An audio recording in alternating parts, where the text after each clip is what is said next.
All right, how's everyone today? Peace, Charles. Peace, gang. How are you What's doing? happening with everybody? So there's some news just came out, a report from in Virginia, the Port of Virginia, um, Norfolk Southern and the rail lines are in by Friday, they don't get labor issues straightened out.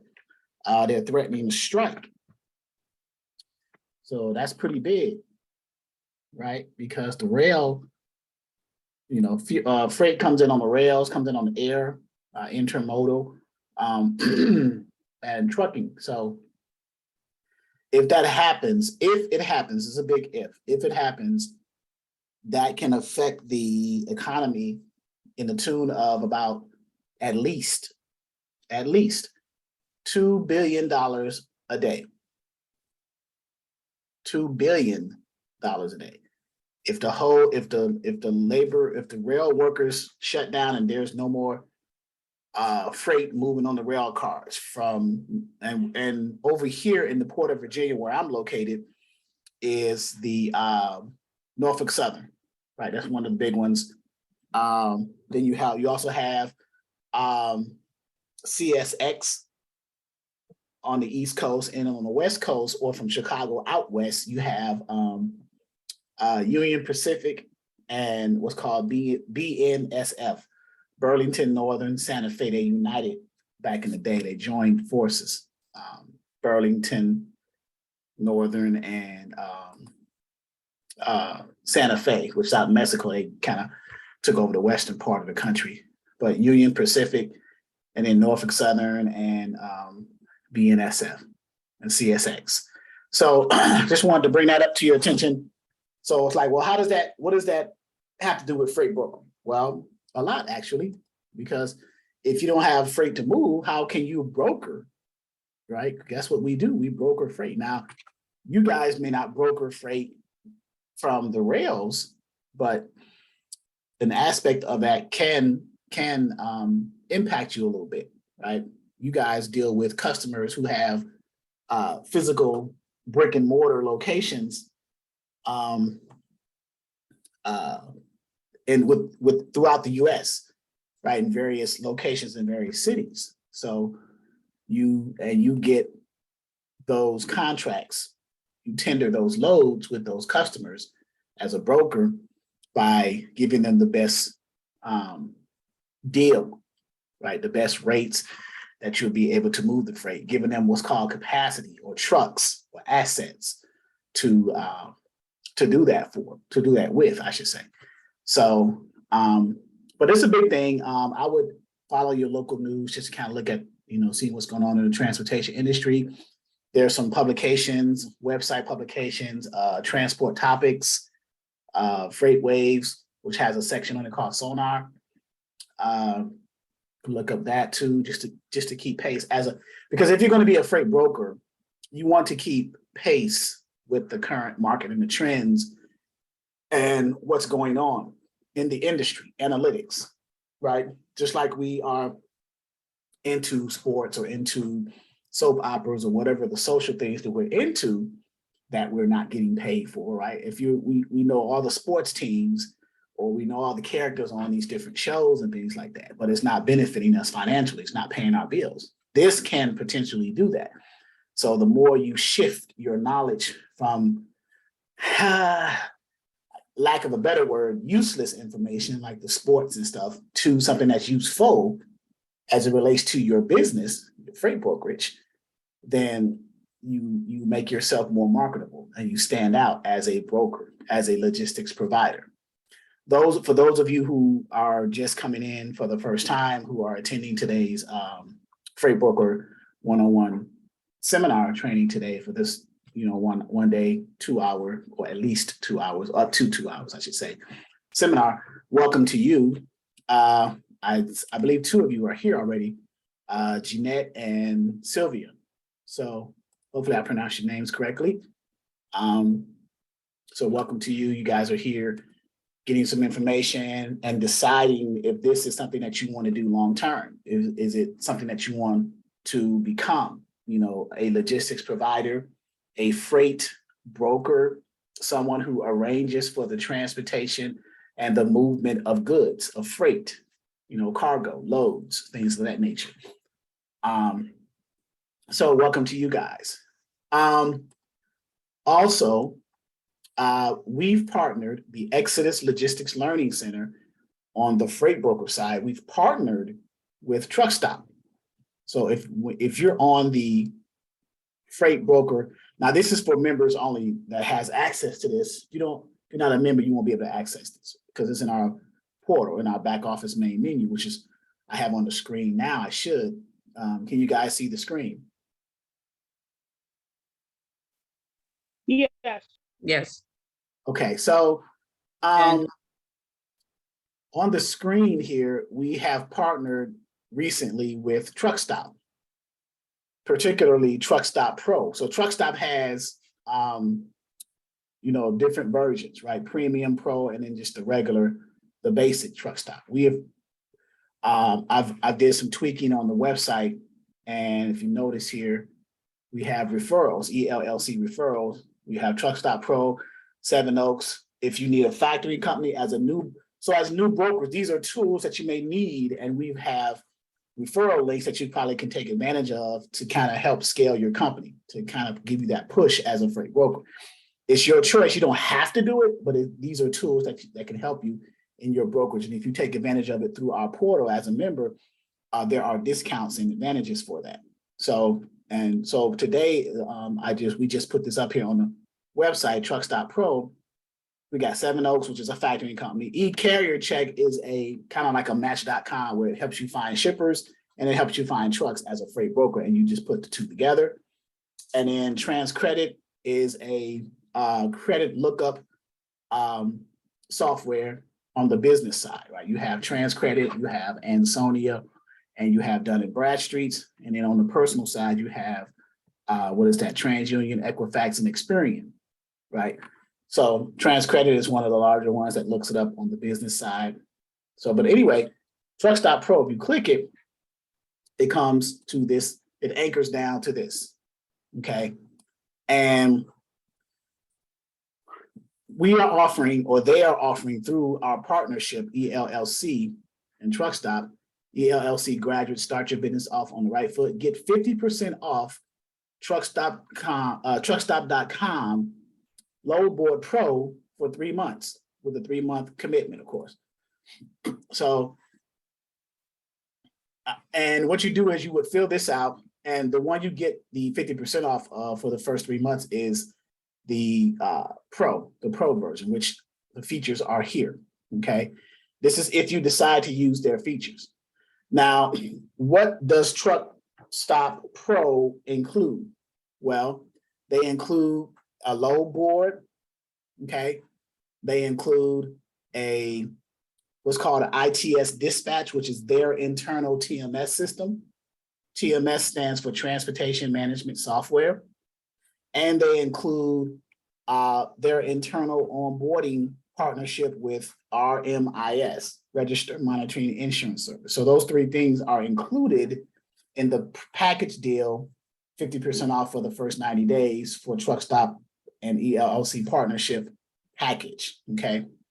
Something for you, so you can kind of have an all-in-one hodgepodge for your brokerage, that things that you need. As a broker, you need a load board to post loads and trucks and things. You need a TMS system at some point, because as you get customers and you're scaling your company, you need a database, if you will, to keep track of that stuff. That's a TMS system. And then you need onboarding capabilities in order to onboard your carriers to your brokerage. So if you have one centralized software package that can do that for you at an affordable monthly price and at a 50% discount for 90 days, that can be advantageous for you and a good consideration. So we have also videos of their load boards. What is the ITS dispatch TMS system? There's a video for that. And we have a video for the RMIS. So what I'll do is I will click the video that they offered internally so you guys can look at it, and I'll paste that into the chat So whether you decide to get it or not, you'll be able to at least see and get an idea of what their interface and the user experience for that particular software is about. So that's the load board, the first link that I just pasted. And if you click this one, I'm not going to play it, but this is ITSD, which is ITS Dispatch, the TMS system, transportation management software. I will paste that into the chat for you guys to look at. Okay. And then the third feature is the RMIS, which is Registered Monitoring Insurance Service, which is the onboarding feature of the brokerage or the software for your brokerage.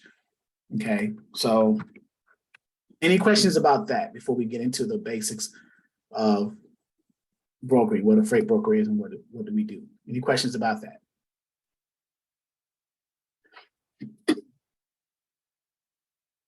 Yes, no, maybe.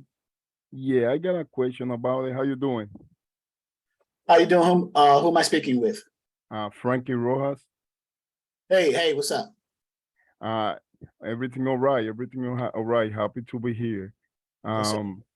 I was wondering, the TMS system is a low board system, no? It's the same, or it does something different in particular? Correct. So a TMS system is not a load board. A TMS system is a transfer. Now, a TMS system can have load board integration built into it, but a TMS system itself is not a load board. Okay. What it is a combination of a customer relationship management, which is a CRM. You probably heard that term before. Right. And what's called a content management, which is a CMS. CMS system. So it's like a database, if you will. It keeps track of all of the customers you have, your trucks, if you have any on your brokerage. If you're an asset-based brokerage, that means you have trucks and trailers.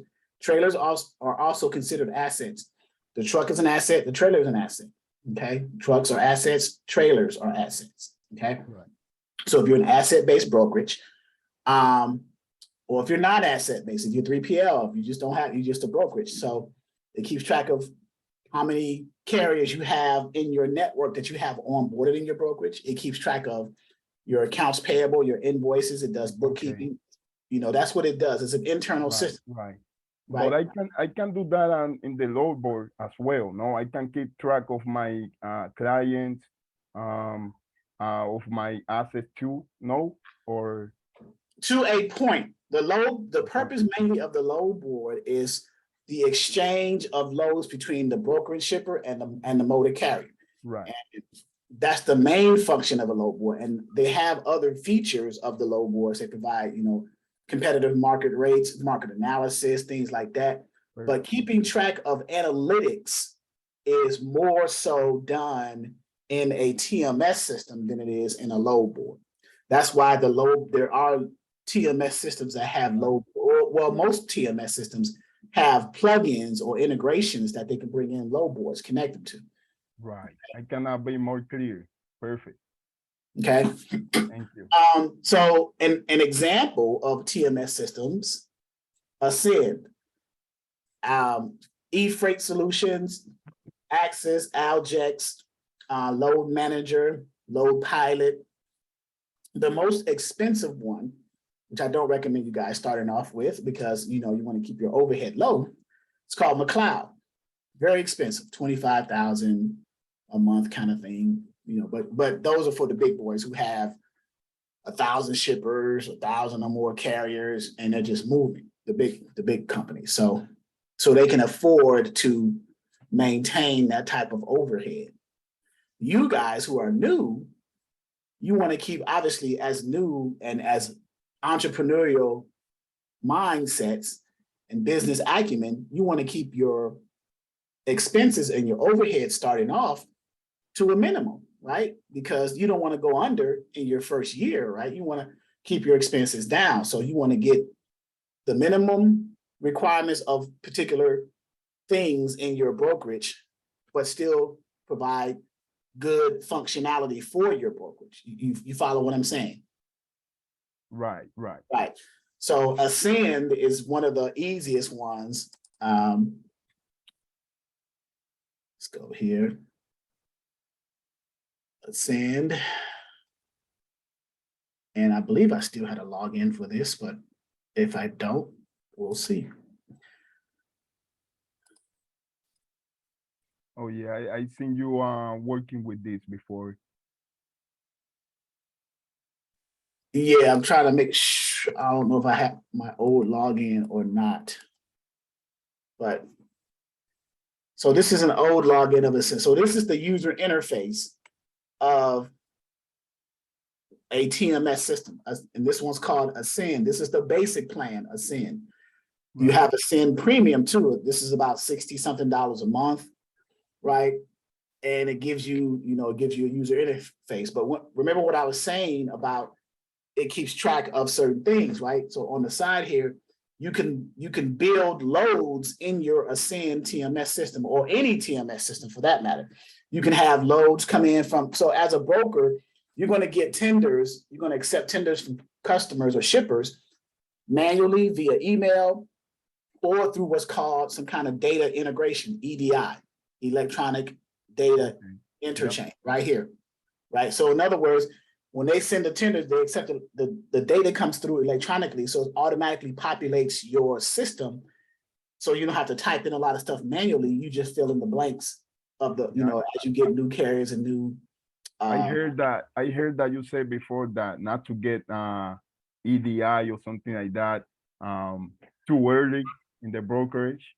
Right. Again, it keeps your overhead low. You're not going to be able to afford EDI integration. You don't have enough customers to to compensate paying for the cost of having integration in a TMS system, an EDI integration. So if you're just a brand new broker, you don't have your first customer in order to move your first load, in order to make your first profit off of that load.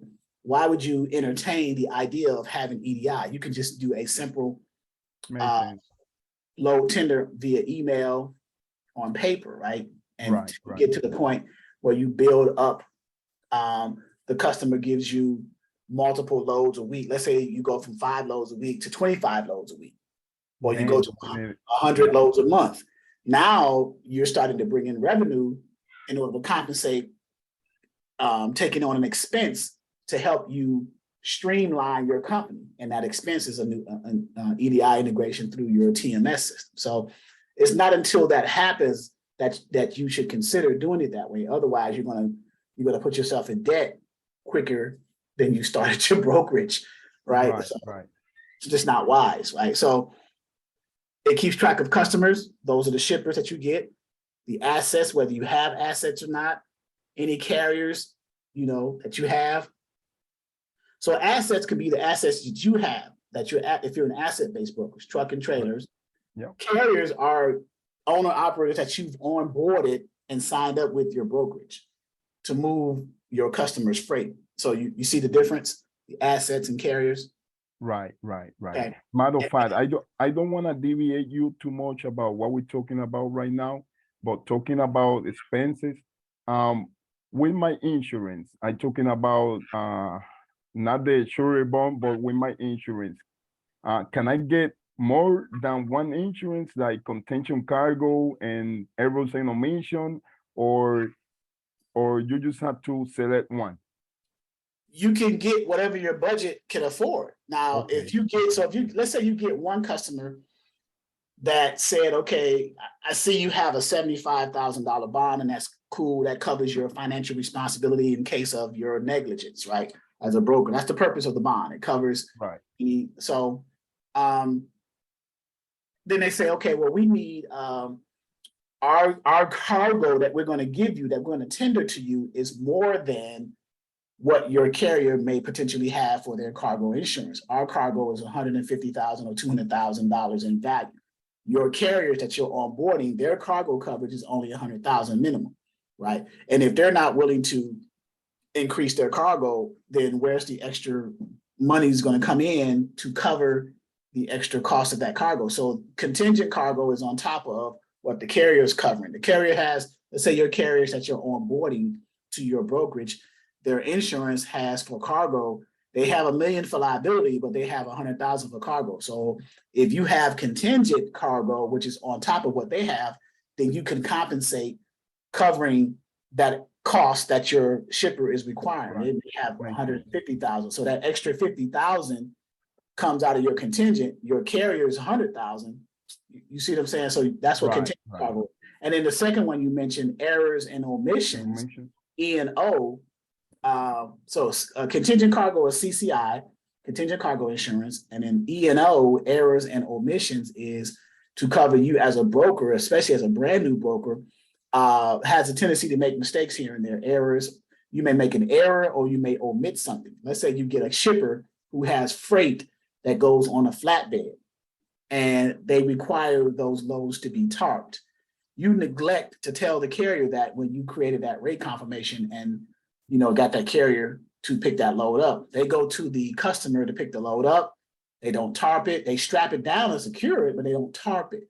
When they deliver it to the receiver for delivery, it's going to get rejected because the receiver required, that's why the customer said it, that it be tarped. So that's an error or omission on your part because you neglected to let the carrier know fully all the requirements of this shipment, okay, of this load that needed to be picked up and delivered correctly, okay? So if you feel you need that, if you don't think you're going to make any mistakes starting off that's going to be costly like that, then you shouldn't get errors and omissions. But if you want that added, security blanketed, if you will, for yourself, then you should consider, if you have the budget to do so, you should consider. And it always look good. It always look good in the brokerage, like more cheaper would trust you more if you got.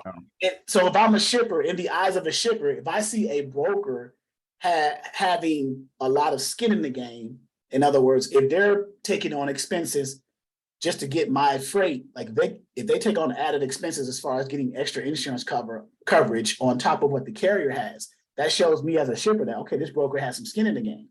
They're just not relying on what the carrier's insurance coverage is. And then they're not just relying on making themselves a certificate holder on the carrier's insurance. They're getting their own insurance in addition to that to show that they want to make sure that my freight is protected, secured, and insured as it's being transported from my customer or from my facility, the shipping facility, to my customer, which is the receiving facility. Makes sense. Okay. Hello? Yes, Jeanette. Hey, yes, my name is Jana Saipin.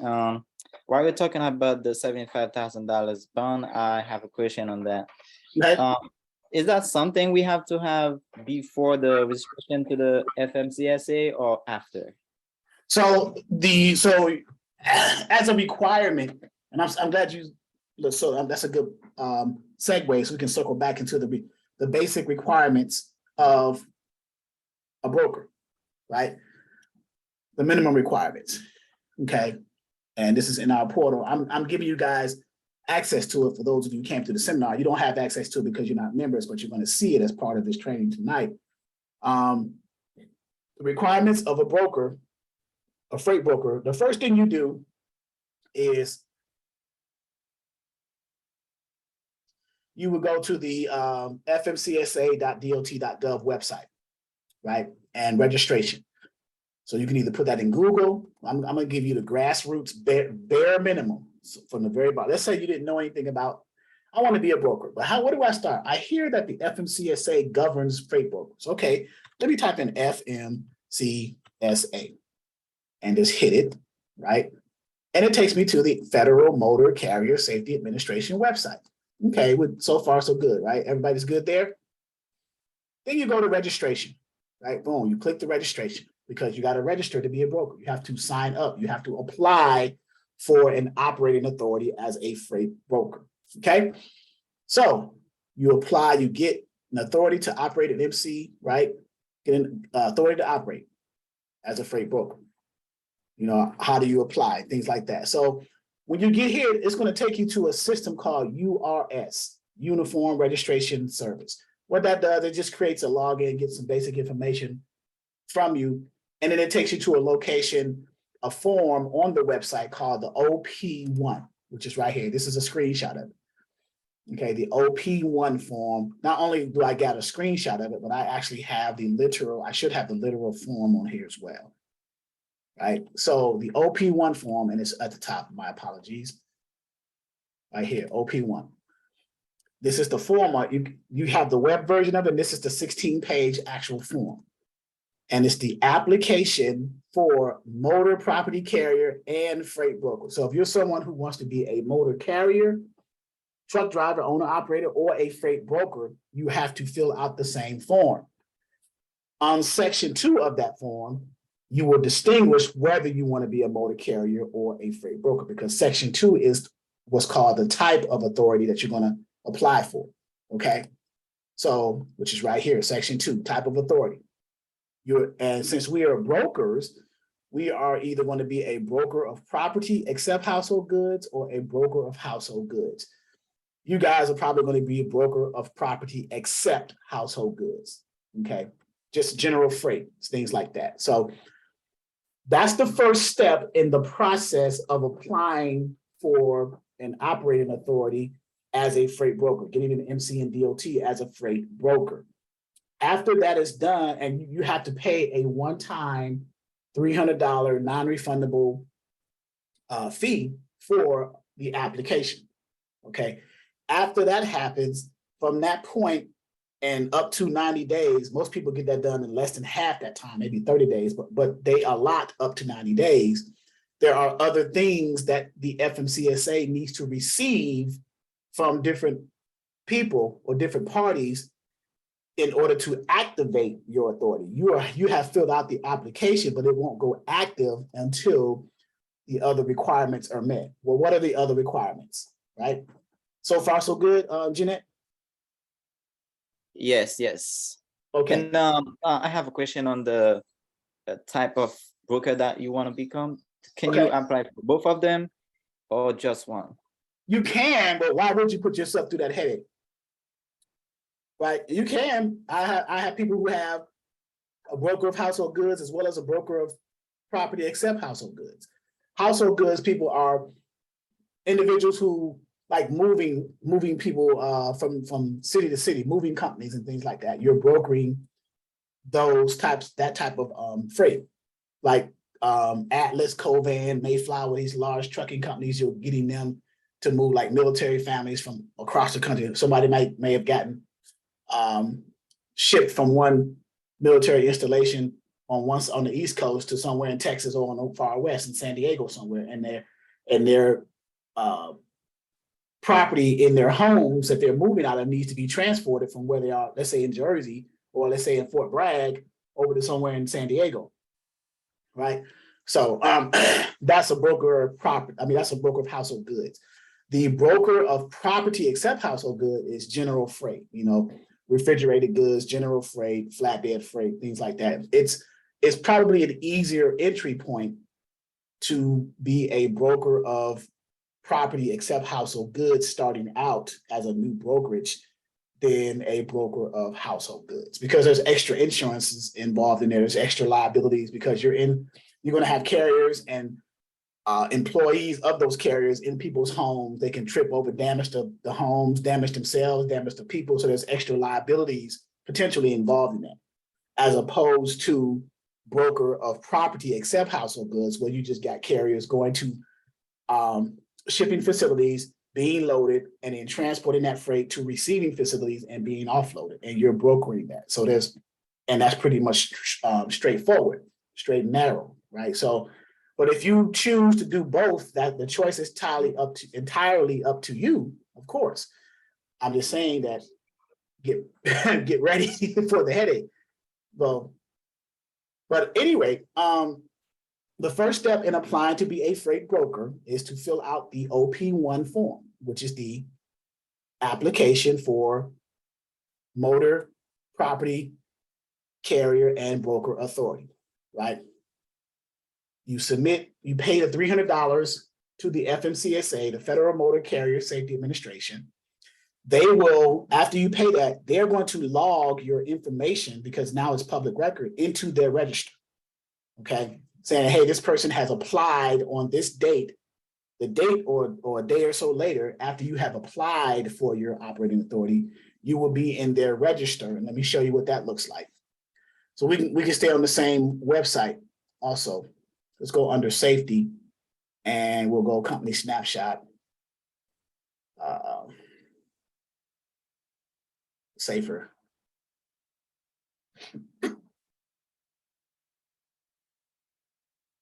So when you apply for an operating authority, or as a motor carrier or a freight broker, the FMCSA has a register, okay? And in it, it has, this is the register, okay? And in it, it journals individuals who have either, there's different changes that's been made in 2-week increments that the FMCSA, Federal Motor Carrier Safety Administration, documents as a matter of public record. Any name changes, any authorities that's been revoked, any transfers, any people who applied for new operating authorities as motor carriers and freight brokers, it's journalized in this register. So that's that. So I don't want to go too deep, but I just wanted to show you what that was, right? And then get back to the flow chart. Step 2, the applicant receives an MC or FF number. FF is a freight forwarder. You're going to, as a broker, you're going to receive an MC number as a freight broker, just like a motor carrier. MC stands for motor carrier, but you will receive one as a freight broker, okay? And then there's a 10-day protest. Someone can, because since it's a matter of public record now, someone can see that and say, hey, I don't think this person should be a freight broker. And here's the reasons why, blah, blah, blah, blah, blah. And they submit that to the FMCSA. It gets reviewed.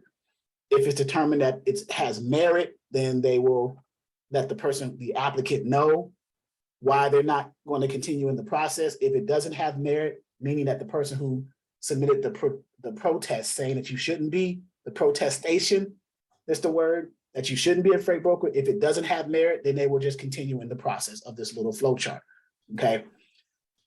In addition to that, while that 10-day process is running, the applicant, you, have to apply for your bond, right? Your bond is a $75,000, either a surety bond or a trust fund.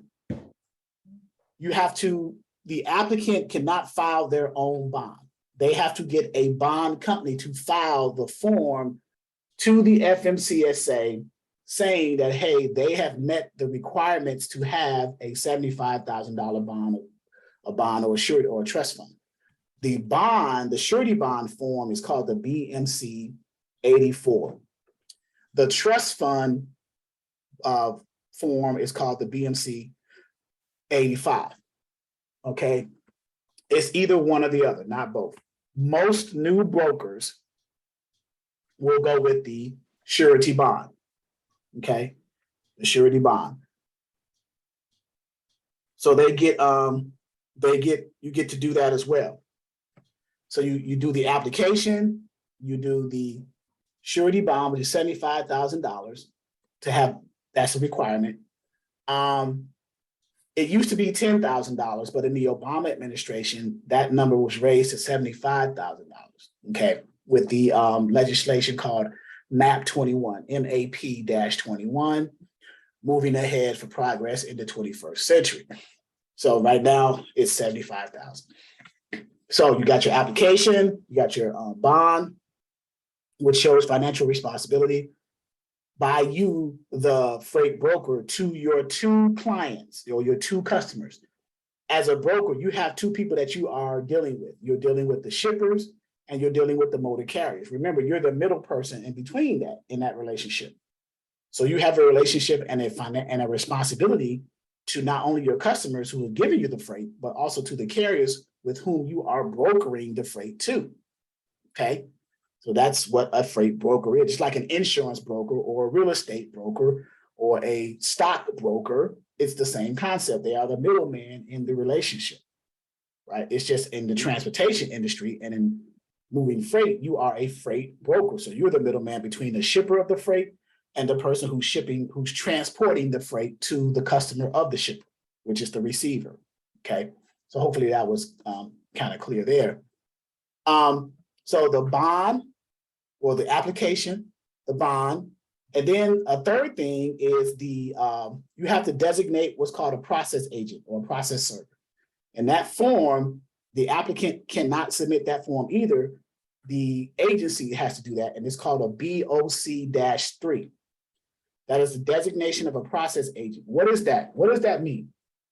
If there is a claim filed against your bond as a broker, let's say you did something financially irresponsible or ethically irresponsible with the shipper, or you did something financially irresponsible with the carrier who's transporting the freight that you brokered to them.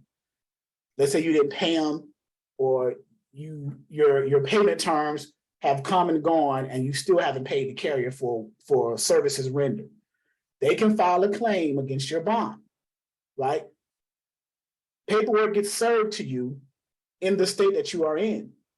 That is a process agent serving you the paperwork. Hey, you've been served. Someone has filed a claim against your bond. There's going to be some kind of adjudication if this doesn't get resolved, right? So that's a requirement. And the process, the BOC-3 companies, the process server companies, they have representatives. You just have to choose a company, but every company has representatives in all 50 states. So say, for example, you are brokering freight from customers in different states. Wherever the incident happened, it's going to generate the process server in that particular state first. And then they're going to either fax or however they get the documents to you in your domicile state to serve to you and the agent to you. So the agent in the shipping state may fax the information to the agent in your state where you live, the domicile state, and then you get served that paperwork. Or it may come directly to you. I've seen that as well. So, but that's a requirement too. So you have the application, the bond, 75,000, the BOC-3, which is the designation of a process agent. And then you have what's called a UCR, a uniform and unified carrier registration. So for brokers, it's usually, especially new brokers, it's 0 to 2 trucks. Now you, the applicant, you can do your own UCR, especially since you have received an initial MC and DOT number that hasn't been activated yet, but you still, that's the number that's been assigned to you. So once it becomes active, you already know what the number is. It just hasn't gotten active yet. So you can go to UCR.gov and start that process of, you just got to put your DOT number. You'll get that. You'll get a grant letter when you first apply a week or so later, and then you'll go through here. So yeah, so Q Good Logistics say I did my own UCR. So she put her DOT number in here, and they just verified that it was her DOT number, and then she went through the process of filling out the UCR registration. Zero, it's usually 0. I think it's either 0 to 2 assets or 0 to 4 assets. I can't remember for brokers. I think it's 0 to 2. And she said, I just went through this process. So those are the requirements, right? So you have to have a bond, a BOC-3, UCR, and then any extra insurance, like you mentioned earlier, the contingent cargo and the errors and omissions. Also, you can put that in there as well, but that's not really a requirement. That's optional. Most shippers are starting to require it, but it's not a requirement to become an active freight broker. Okay. So one question, Charles. Do I have to like complete my BOC-3 before I go to the UCR, or I can do? It's not any order on that to do it. no, it's not. Okay. It's not. Okay. The main order is the application. That's the first thing you need to do. And then the bond, you want to get that out. The bond is the biggest hurdle that you want to get past. And then after that, you can find any BOC-3 company and you can do your own UCR. You're pretty much set. But the application and the bond process, because depending on, like, if you get a trust fund is saying you have $75,000 sitting somewhere, you can just put up for your bond coverage in escrow. But most people don't have it like that. So they'll do the surety bond, which is based off of your credit, personal credit, because you don't have business credit established yet. You're just starting your company. So you don't have business credit. So they're leaning on your personal credit to verify the likelihood of you having the ability to have this $75,000 coverage. With the BOC3, it's something that once I pay that service, is gonna cover me automatically wherever I go, or if I, let's say, right now I'm from Minnesota.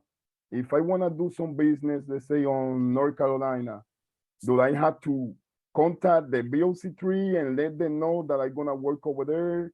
Or they No. So the BOC3, no. So the BOC3 is one company who has reps throughout all 50 states. So if there's an incident in let's say you're from Minnesota, but there's an incident in, let's say, Vegas. Right. There is that company's rep in Vegas will transfer the incident documentation to your state in Minnesota so that you can be served your claims information. Perfect. Someone filed a claim against your bond or whatever, right? So Thank you. okay. So after all this is done, the FMCSA will give you a license. So brokers have licenses, motor carriers have certificates. So you will have on your paperwork you get from the FMCSA saying that your broker authority is active. It says license at the top. For those of you who have an active brokerage now, you should be able to see that at the top. It says broker license, and that's how you distinguish whether a person is a broker or a motor carrier. One is a certificate, one is a license, right? That you are a certificate that you are certified and authorized to transport freight. You have the authority to do so, and then as a broker, you are licensed to arrange for the transportation of that. Okay, so that's the difference. Both parties use the same form to apply for an operating authority, meaning the motor carrier and the broker. When they get it active, it's just termed differently, license as opposed to certificate. Okay, so circling back to the application, how long does it take before you become active once you submit everything? That depends on, well, it's up to 90 days, but I've seen most people do it in, again, less than half that time, 30 days, 20 days, 21 days, things like that. If you get everything in efficiently to the FMCSA and you got all your parties that you submitting, your bond company submitted their paperwork in on your behalf in a timely way, the BOC3 company submitted their form, the BOC3 to the FMCSA in a timely fashion, then it shouldn't take the FMCSA that long to determine whether they're going to make your authority active or not. So. Oh, okay. So what can prevent me from getting qualified for this license? What can prevent you? Well, any of those requirements not being met can prevent you from becoming an active broker. So if you can't get a bond, if you don't have any type of credit or credit worthiness to be qualified for a particular rate of a bond, because a bond is it's once a year. You pay between, depending on your credit, you pay between $750 to about $3,000 maybe. If it's more than that, that means your credit is crazy. So, and it's paid annually. So, and it's once a year and you renew it, your bond.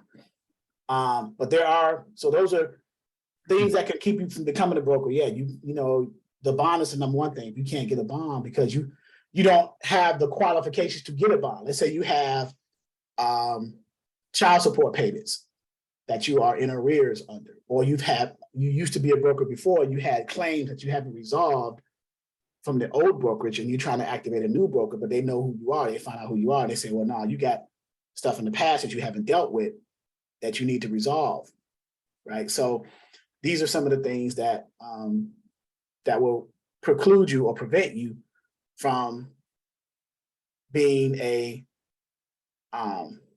broker. So right here, the requirements of a surety bond, right?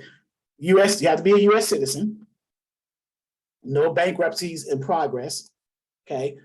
So if you have a bankruptcy that's if you had bankruptcy in the past, but it got resolved, but it's still on the books as you filed bankruptcy before, that's okay, but you can't have a current active bankruptcy pending or in progress right now, okay? No judgments or liens more than $1,500, which shows financial irresponsibility in their eyes. no past due child support.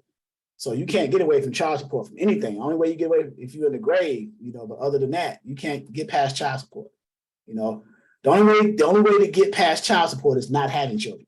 If you're not trying to deal with, then no open or prior surety claims. In other words, if you had an old brokerage that you shut down that broker authority, or you let it dissolve because you didn't renew the bond, but there was a claim, and you did that because you had outstanding claims that you couldn't cover, so it caused you to go under.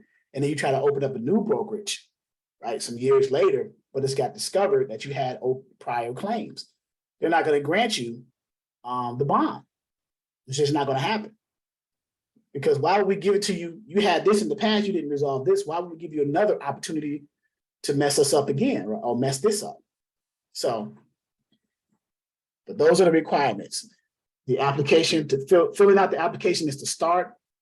The main requirement is the bond, the BOC3, and the UCR. Okay.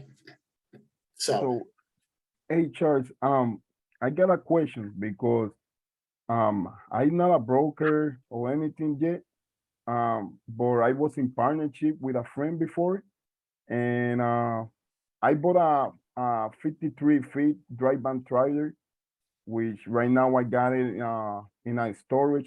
Do that change something that I have to do special when I go to the FMCSA to do my process on the OP1 form? Do that change something? Do I have to do something else because I already have a trailer? So you own a truck and trailer. That's what you're saying? Yes, sir. Yes, sir. A 53 feet dry van. Is that trailer moving? Or do you have an operating authority as a motor carrier moving freight with that trailer? No, but I had a broker that is a friend of mine that he I borrow his let me see, his parade I forgot the name, his parade license plate number, and that's how we did hold the process. But I don't have a brokerage, I don't have any company. I just have my LLC, but I'm not a broker, I'm not a carrier. So then apply for your broker authority. If you own this truck, if you had a title to this truck, yes, sir. You would probably want to create a carrier side too, and then make your brokerage asset base if you want to run it like that. But I would be careful of that because it sounds like there's some things you mentioned in earlier, but start your brokerage first. Okay. And then eventually, if you want to use that asset, that truck and trailer, 53 foot, whatever you said it was, a drive in, right, you would roll that truck and trailer as an asset under your brokerage. Okay. But right now, you want to get your brokerage up and running. Making a DBA or being a carrier, making another company for carrier. I would say make it another company as a Right. carrier, and then get an operating authority to transport freight with that asset, that truck and trailer. And then broker, you have a broker company and you have a trucking company, you would broker freight to the trucking side. You would have. I'm sorry, Richard. What get me worried about that is that I've been right now I'm gonna sign for my OP1 and a new broker. So if I make a carrier company, I'm gonna have all the expenses in there too, like not sure bond. What carriers use? Like they use sure bond too, and other insurance. Oh no, they use insurance. No. Carrier, so as a motor carrier, you need to apply for your operating authority as a motor carrier. Right. Carriers also need a UCR. Okay. Carriers need a BOC3 because there are claims filed against the insurance of the carriers, and carriers need an insurance. Right. Okay? So as a motor carrier, so you need cargo insurance mainly, and liability, which covers bodily injury and property damage.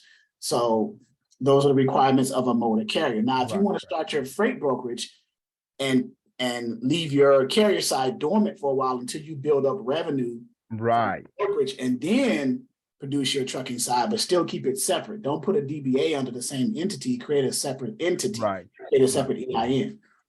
So, Right. Yeah, I hear you guys talking about this before in all the videos. right, and then simply just get customers who have assets that goes, who has freight and cargo that goes on your type of asset. Right. Yeah, yeah. That's what I'm gonna do. That's gonna be my how we call it a niche. That's gonna be my niche, dry van. So, And okay, and then at some point you'll be able to scale your carrier side by getting more assets of the same equipment type. So right. Thank you very much, Sean. Thank all you. right. Q Good Logistics, you have your hand raised. Yes, what you say, Mr. Charles, with you saying that you should get two separate entities, because I was looking into that as well. When you say that, would that still be like an asset-based brokerage? Yes. Yes. Okay. So what it is so you have your brokerage, you have, let's say, Q Good Logistics, and then you start a carrier side, and you call it Q Good Trucking or Q Good Transportation, right? It's Okay. There's an EIN for Q Good Logistics. There's an EIN for Q Good Trucking and Transportation, but you own both of them. Okay. You see? Mm-hmm. Oh, and this is an asset. So when you're brokering freight to this trucking company, your trucking company, now you're asset based because it's your company. Okay. Okay. Mm-hmm. Thank you. But so I think Jeanette asked this question, Jeanette, about the requirements. So did we cover in detail enough the requirements of the freight brokerage? What's all? Yes, I'm good. Thank you. I'm just asking if you gonna send us this document. So I see it's very important for us.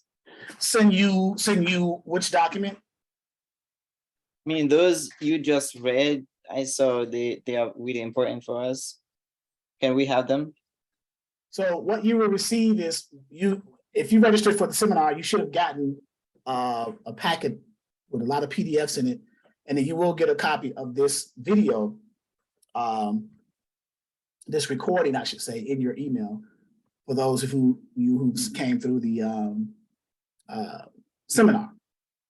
And then if you decide if you want to roll into the ongoing training, then obviously you'll have access to everything at that point.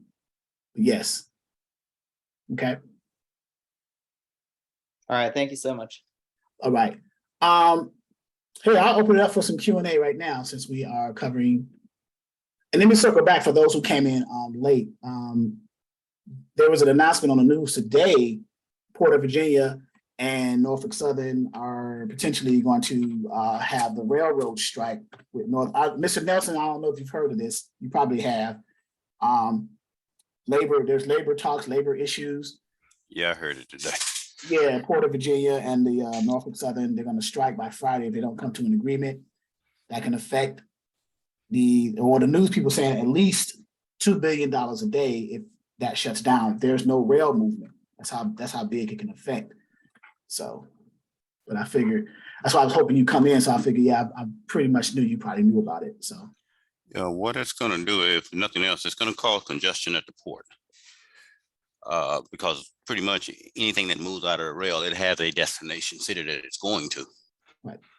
Okay, and if there's not any freight moving on rail, then that means that those destination cities that Norfolk Southern's services, it's going to be hard to get freight into those cities. It's a little bit different. Now, my question is, if that be the case, if they do decide to shut down and strike, are they going to allow trucks to cross over the picket line per se to get in and out of the port? Are they going to do that? right, with less restriction, so it can help ease that congestion. I get what you're asking. Would they open up, give more latitude and just say, okay, you just come on in because we got to get all the freight out of here anyway because they're not moving rail. So let's, get them out on the trucks. Yeah, Right, and what it does, it probably opens up more trucks into the port, but then again, let's look back on, 2020, when the ports were congested anyway because of the overabundance of cargo coming in by ships, and you still could get trucks in and out of the port. So are we headed for another bottleneck in the northeast part of the country? sure. Yeah. I'm monitoring it, but I'm on the custom side. I'm on the forwarding side a little bit now, international side. So I'm kind of monitoring it, with the seaports, the airports, and then the rails Mm-hmm. as far as intermodal. So, and the Port of Virginia is getting scared. What are they running as far as rail out of there a day? How many trains? Whoo, Do you have any idea? I see a lot moving. I can't even count. They're coming out because Norfolk Southern running out there pretty good, even though they moved their headquarters down to Atlanta. It used to be in Norfolk because the building is still here, but it's just Right. Right. but there's a lot of them, Mr. Nelson. I can't even give you a number. So, Okay, because I'll give you an example because I know that Burlington Northern moves 4 trains a day, 100-car capacity, double stacked. They move 4 trains a day coming to the Dallas-Fort Worth Metroplex. right. And so you basically got 16 trains on the rail, either going east to west every day. Right. Now, if that be the case, how many is Norfolk Southern moving? You have to understand that's coming to inland ports. Right. Okay. And so once it gets to those inland ports, then it's distributed, to whomever the customers are, maybe warehouses, distribution centers, 3PLs. But yet again, at the same time, if they shut down, how does that affect the areas that they go into? Because now you don't have any commodity coming, on the rail. That's probably a 2, maybe 3-day truck. And then again, at the same time, it's a possibility if you got good truck drivers or team drivers, you can make that run in a day and a half or either overnight. But I think it opens up the operations for a lot of good team drivers if it does shut down. And then the question becomes, if Norfolk Southern is going to do is CSX, Union Pacific, Burlington Northern, Santa Fe, BNSF, are they going to follow suit? Right? Normally anything that happens in the Northeast, out West, they normally, mimic each other. But I think that the congestion at all the ports around the country is so great, Charles, that I think it's only going to be attributed to one rail company for right now. Okay. All right. Thank you, sir. FJ responsible, you got your hand raised. Thank you, Charles.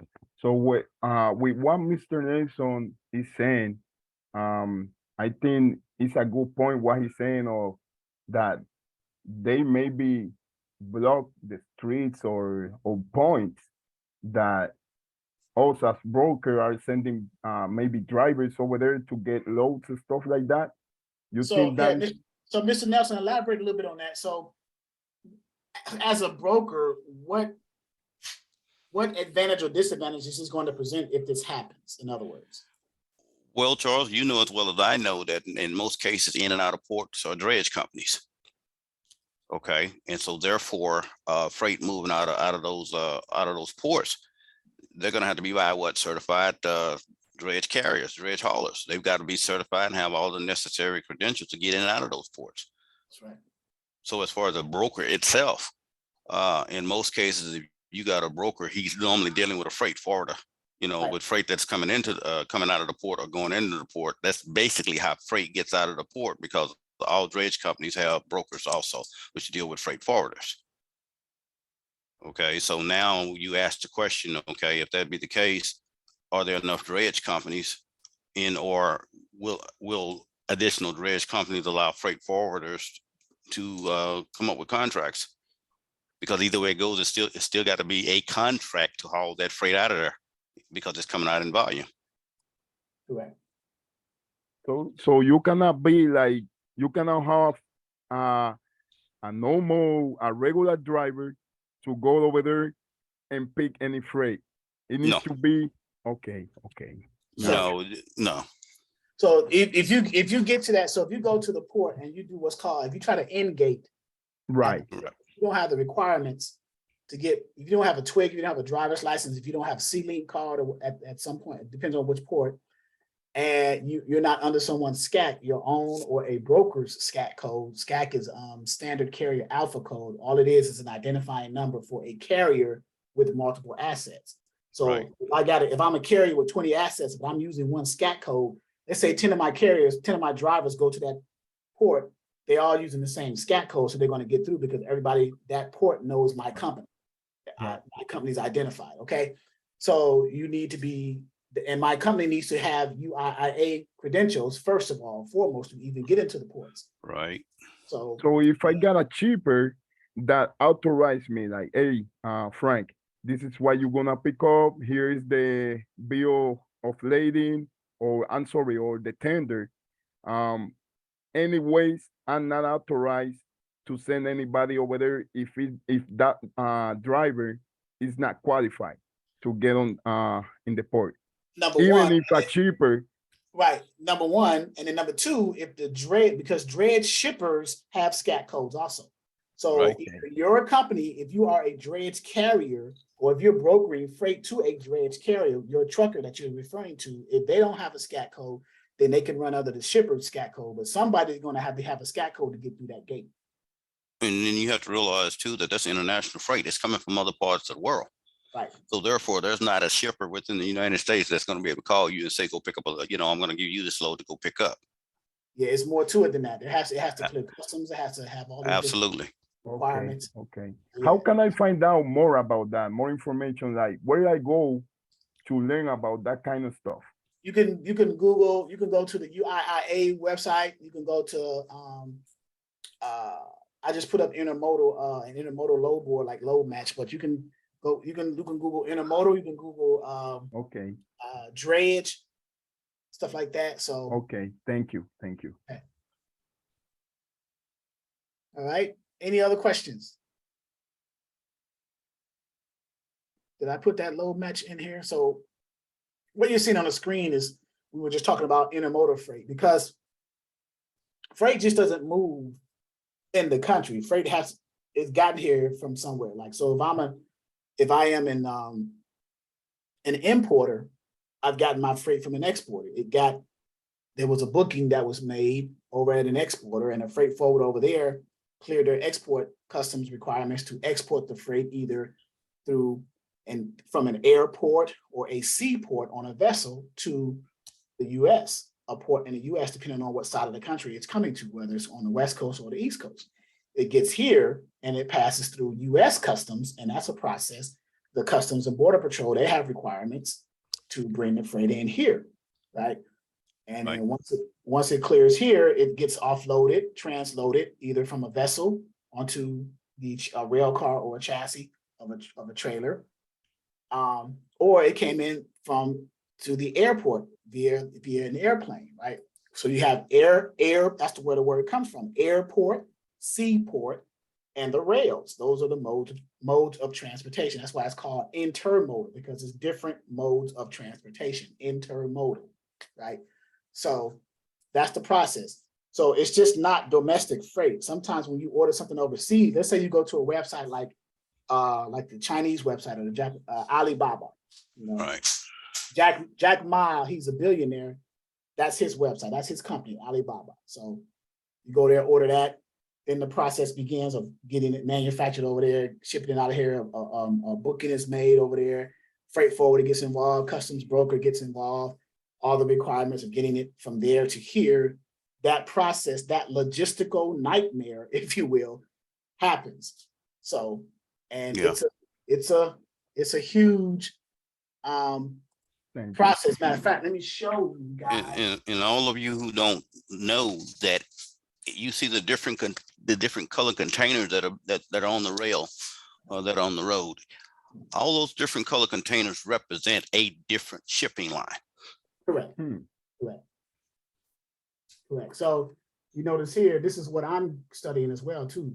Passing the customs broker exam. So I'm literally studying that process, that logistical nightmare that I just mentioned.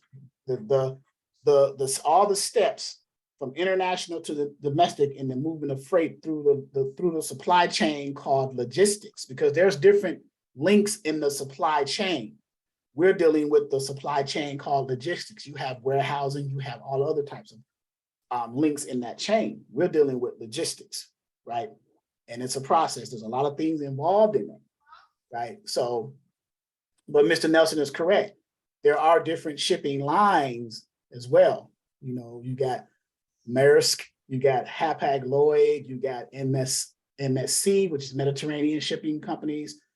There's all types of, there's large ones, and they have so many containers that they move all the time. So there's just shipping lines, different. And then you have dray companies.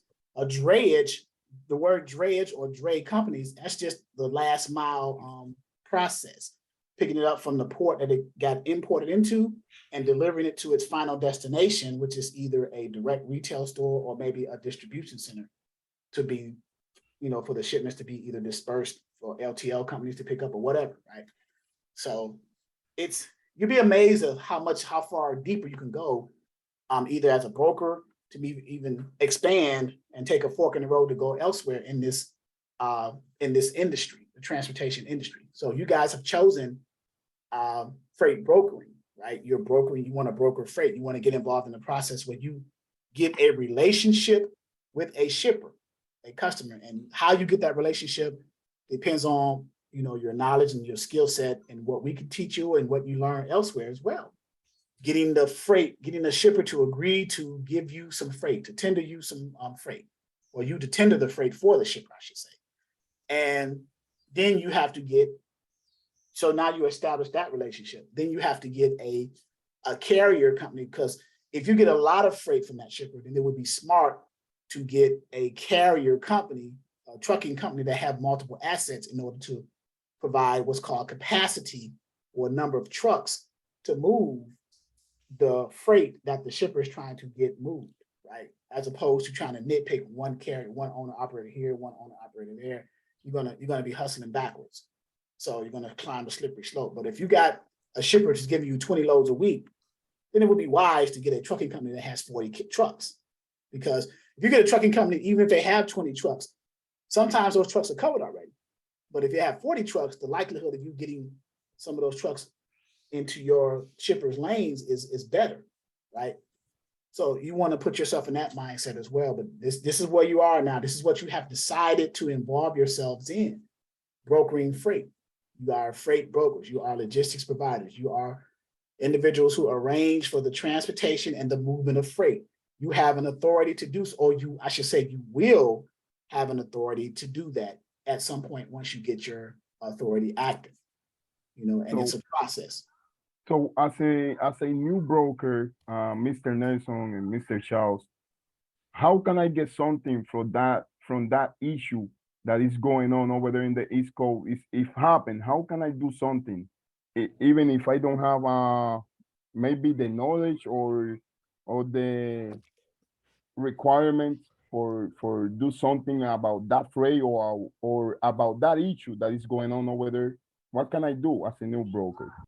Educate yourself first and foremost, because you're not going to be in a position right now to do anything. You don't even have an authority yet, but you want to keep pace with what's going on and see what's going on and what's involved and happening here in my case, the Port of Virginia and other eastern ports like Savannah, Jacksonville, Port of Manatee, different ports, right?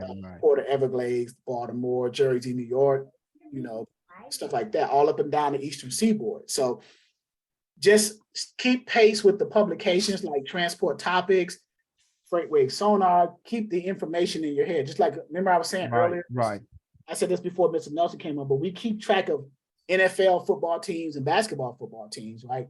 And they're not paying out one of our bills. But if we're involved in this industry and we're trying to involve it as a company and to be entrepreneurs. Yeah. I just trying to make like a map or you know, learn the most as possible from you guys that have a lot of knowledge, you know, like every opinion you guys said here, I'm gonna write it up here and keep it. And one day I be working on that. Yeah, my suggestion to you is just study the industry and study everything that goes on within the industry. You know, if you hear about something that's going on in another country as far as freight moving, you know, pay attention to it. Right. because it's probably going to affect what happens in the United States. At the same time, you know, if you know that something's going on in a certain part of the country, pay attention to it. And you have to be aware of where hot spots are. You have to be aware of produce growing seasons and things such as that if you intend to move produce. You have to Right. understand that at a certain time of the year, produce shifts in the north, as far as in California, from the north to the south. You know, you have to understand that a lot of produce comes out of the valley, which is in South Texas, out of Nogales, if you're going to move produce. You have to understand that the Midwest and the Northwest grows a lot of different things, such as potatoes and green beans and things like that. So understanding where things grow if you're going to deal with produce is key.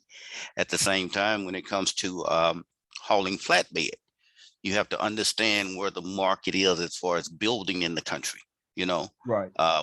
understanding the housing market.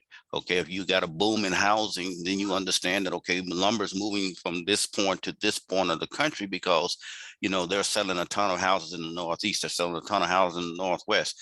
So you pay attention to the trends in the market and you'll be able to grasp it, but you have to study this industry, just like you're studying, you know, if you were in college studying to get a degree, you have to study this industry. Right. Right. Good point. Thank you, Mr. Nelson. Yes, I agree 100%. You Yeah. want to put yourself in that position where you're learning, constantly learning. So, you know, even if you don't have an active brokerage authority, but you are aspiring to be a freight broker, then yes, you know, start to learn the industry that you're going to eventually have the authority to operate in at some point, you know. So, okay. And freight broker costs, you know, we got this here. Okay. Business cost, starting your business, authority, the $300 non-refundable fee with the FMCSA. Remember the OP1 form, the surety bond, the $75,000. It doesn't cost $75,000. That's the coverage. The insurance coverage for the bond is $75,000, but the premium is, now this number is a little off. I've seen as low as $750 to about $3,600 per year, depending on your credit, what your credit is. UCR, I say no more than what, $50 to $75. And those are just broker requirements. Then you have hardware and software costs for if you're working out of your house, or if you have a brick and mortar, you know, building that you're working out of, freight brokerage. So there's different costs, hardware costs, software costs, communication costs as far as a website, internet, phone, different phone systems like a Ring Central, which is a voice over IP type of technology. And then some optional costs, you know, credit building, contingent cargo insurance. We mentioned that. Factoring. At some point, you may consider a factoring company. Freight broker training, which is what you're in now. My cost is on the lower end of that. I've seen it as high as $5,000, which is ridiculous. But and then shippers list, right? So, but yeah, and then remember, we've partnered with. As a review for those who come in a little late, we've partnered with Truck Stop Pro, and they're giving 50% off for the first 90 days of their Pro subscription of their package deal. So the Truck Stop Pro includes the load board, it includes ITS Dispatch, which is their internal TMS system, and it includes their onboarding RMIS, right? The onboarding process under Truck Stop Pro, that whole package deal. Okay. So we wanted to review that. And we have this up here. We have the link for that if you decide to do that. We have videos about their load boards, how to navigate their load boards, their ITS dispatch or the TMS system, and their onboarding video. For about a week, I was in talks with them about that. But you can, if you are a member here, you can go ahead and watch it. I think I put the links already for those of you who are not members, so you can at least benefit from seeing the features of their Truck Stop Pro load board, TMS, and onboarding packages, so you can kind of get an idea and decide if this is something that you want. Okay, so even if you're not a member, I at least wanted to share that with you, right? Triple JNT Logistics. Sorry, I have a question before you continue. For the freight broker cost, I see you did focus on the cash flow. I would like you to explain that more. So let's go back to where you.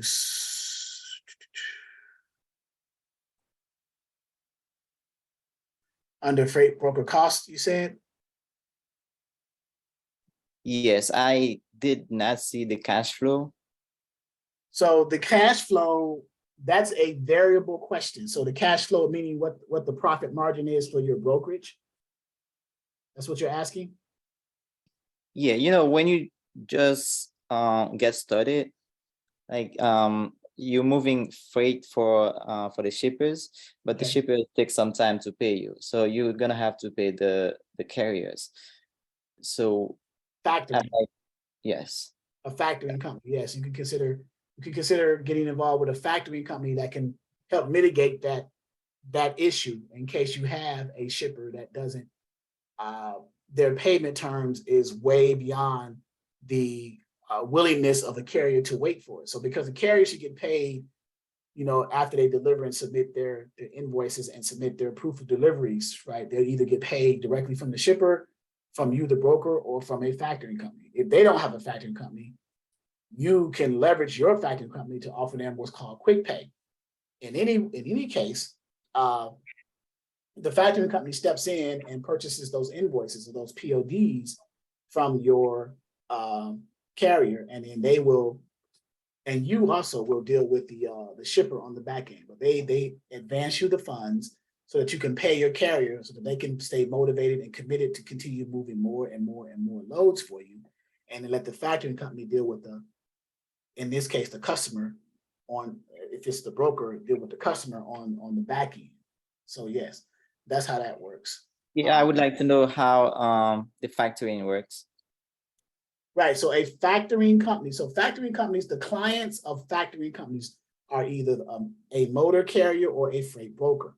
So if you are a freight broker and you are dealing with a factoring company, right? In other words, you need a factoring company because you don't have the upfront capital to keep your carriers paid efficiently enough to keep them motivated to continue to run more loads so that you can keep them paid over and over again. Let's say you had $100,000 and you spent all of that in the first 90 days paying your carrier. So now you've depleted your resources. So now, but your carrier still want to get paid for continuing to move those loads for you. So you need a factoring company who has that type of cash flow to step in and advance you monies in order for you to pay the carriers, and they charge for that service. They'll advance you the money, let's say up to 90%. Let's say a shipper gives you a load tender for $5,000, and a particular factoring company, whoever it is, they'll do an advance of 90% of that. So 90% of 5,000 is 4,500. So they'll advance the brokerage, if you're dealing with a factoring company, 9,500, and then they'll go after the shipper for the remainder. They'll put that other amount in reserve, and then they'll get that later. And once that payment term with that shipper has exhausted itself and expired, and then they'll release those funds minus their percentage to the remainder of those funds minus their percentage, 1.5% to about 4%, depending on if it's recourse or non-recourse type of factoring. They'll release those funds to your brokerage. Factoring companies are like, if you remember, something similar to that is, remember those check cashing places, those payday loans, where you would go borrow money against your paycheck 2 weeks out, and then when you get paid, you'll go ahead and pay that off. But you had that money up front because you needed that quick cash. So that's what kind of factoring companies are. They don't charge 1,000% like those payday loan places used to do, but that's this kind of similarity, what a factoring company does. So they purchase the invoices. So is it easy to get approved for the factoring company?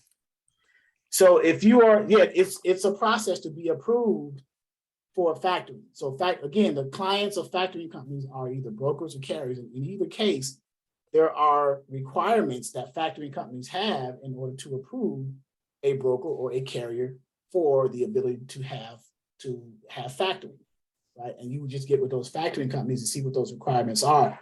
We have a factoring company in our portal that we work with. They're called 7 Oaks. They provide the ability to work with them so that you can get factoring. 7 Oaks right here. Monica Case, they do 95% advance, 2.5% the first 45 days, 25 years experience of service. You can't see that. I need to change the color there, but that's her information if you want to reach out to her and have these specific factoring questions answered before you consider it. But they'll as a factory company, they're going to vet either a motor carrier or a freight broker, of course, to see if they're eligible to release monies to, right? And when you're dealing with factoring companies, in the case of the brokers, they do the credit checks on the customers to make sure that they're going to pay. And if they do pay, then they'll do what's called a notice of assignment to assign the accounts payables from the shipper to the broker to the shipper and now the factoring companies. Because remember, the factoring company advanced the brokers the upfront money. So now the accounts payable is now coming from the shipper to the factoring company, not to the broker. The broker already got their money advanced, right? In the case of a factoring company with a motor carrier, if the motor carrier, the owner operator, is a client of the factoring company, then the credit check is done on the broker to see if they are factorable and favorable for giving them a line of credit for factoring. And if they are, then the notice of assignment is sent to you, the broker. If you are onboarding a carrier and they have a factoring company, during your onboarding process, that motor carrier's factory company is going to send you a credit application to fill out and return to them so that they can vet you out, see if you have a history of non-payment, if there's been any claims filed against you, anything like that, because they want to make sure that they're dealing with someone that's going to be able to pay them when the terms of your brokerage payment process comes to an end. Most brokers are paying 15, 30, 45 days, net 30, net 45 or whatever. So that's how factoring companies work. But I'll put Monica's information in the chat so you guys can reach out to her as well to get more detailed, because I'm sure there's some things I missed about what all the services they offer, and I don't want to do her a disservice, but that's because that's what she does. She's been doing it for 25 years. So, that's what factoring companies do. Okay. Right. Charles, can I make a point about cash flow also? Yes. I suggest that, if you guys are going to get established, try and get yourself established financially to the point to where if push comes to shove, you can get yourself a line of credit also. And I'm going to tell you why. When it comes to factoring companies, there's a lot of times you'll find a situation where when you're vetting your shippers, it's a time and point at times where that factoring company won't accept that shipper also because that shipper hasn't been paying on time. And so therefore, and I run across this a lot, is that, you have a good load. You have some good loads, but once again, all shippers are good shippers, but all of them don't pay on time. That's just bottom line. They have some good paying loads, but some of them will drag it out to 120 days. And that's because they can. And a lot of times, as a broker and as carriers, you miss out on good loads because a factoring company will say, well, that shipper's not factorable, and if you've got a line of credit, and then this is where it comes into basically trust and confidence in a broker and the relationship that you build with the carrier, that carrier may still go ahead and haul that load for you if he knows that you can pay him. Mm. So having additional money on hand in the event for two reasons: that you can pay that carrier, or in the event that broker, that factoring company has already paid, that carrier has already paid you. In a sense, that shipper still didn't pay that factoring company. Now you got to Yeah, I agree. FJ responsible. Quick hand raised. Yes, sir. About the factoring company. When the carrier factoring company needs to send you a notice of assignment to approve you or to see if you can pay. No, that's how it is. So the notice of assignment is after the credit check comes back favorable Okay, for your brokerage. Then the notice of assignment is saying, hey, we all invoices payable to our client, the carrier, by you, the broker. Now it's going to be paid to us, the factoring company, instead of to our client, the carrier. That's what the notice of assignment is. They're assigning payment from you, the broker, to the carrier, to you, the broker, to the factoring company, because now they're stepping in and doing all of the financing. so sometimes the carrier factoring company don't trust you, and you will have to get the money out of your pocket. That's how it works, If it comes back, if you have an unfavorable credit right? result, yeah, they're not going to deal with you. I You're not mean, gonna but be we don't have credit at the beginning. I mean, we're gonna make the credit paying. well, not only credit, but if it comes back that you're proving not to have paid, there've been claims filed. There's other factors than credit. So Right. if you're proving to have a history of having claims filed against you for non-payment to other carriers, if you have other red flags, if you will, as a freight broker, then it's going to get discovered, right? They're going to run your MC, and it's going to, a lot of this stuff is public record. Right. So it's gonna come out.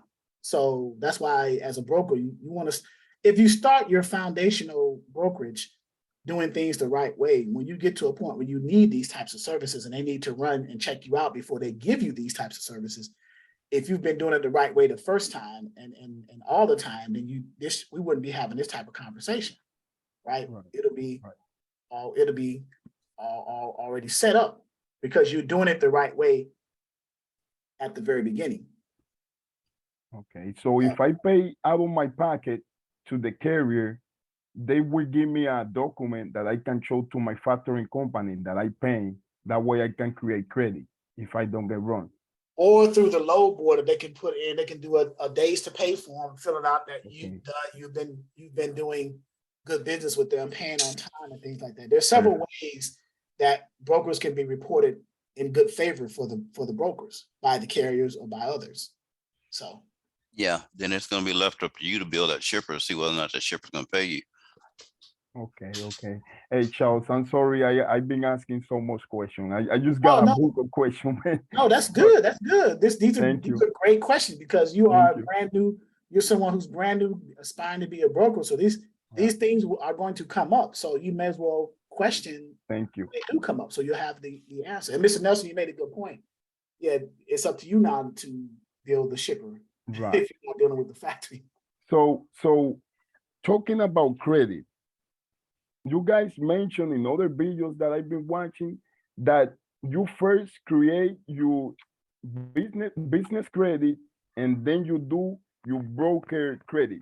Can you do both at the same time, or you need to do it on that order? It's more or less building both at the same time. Okay, but yet again, at the same time, that brokerage credit is going to more or less be through building it through your load board systems in your factoring companies, because it's a different credit system when it comes to business and brokering per se than it is your personal credit. Right. Your personal credit is, goes up to 900. Your business credit only goes up to 100, and you've got to have about an 86 to 85% credit rating, to be favorable for factoring in most cases. Okay.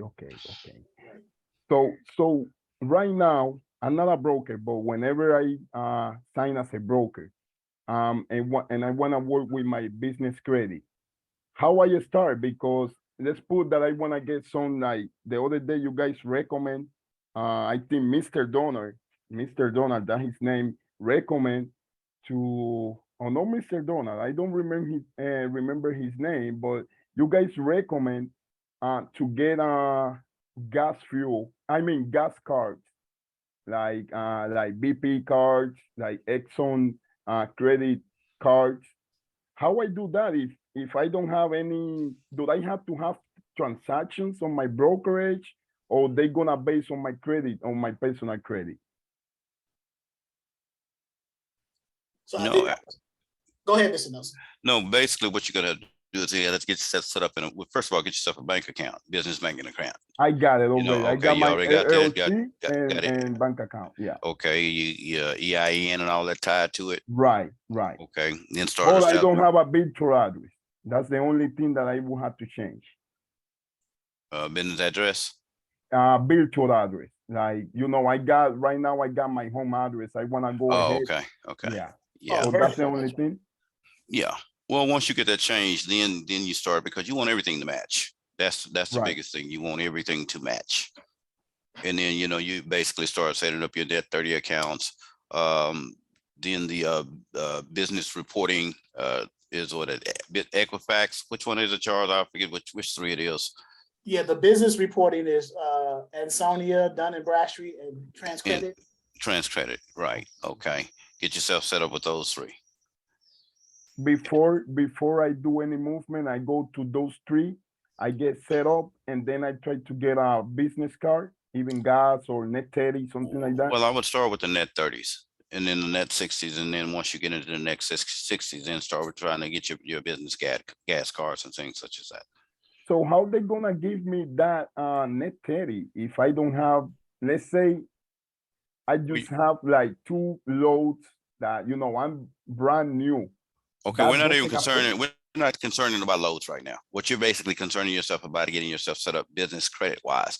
There are companies out there that are set up like net 30 companies and net 60 companies that will give you credit right off the bat because you are a business.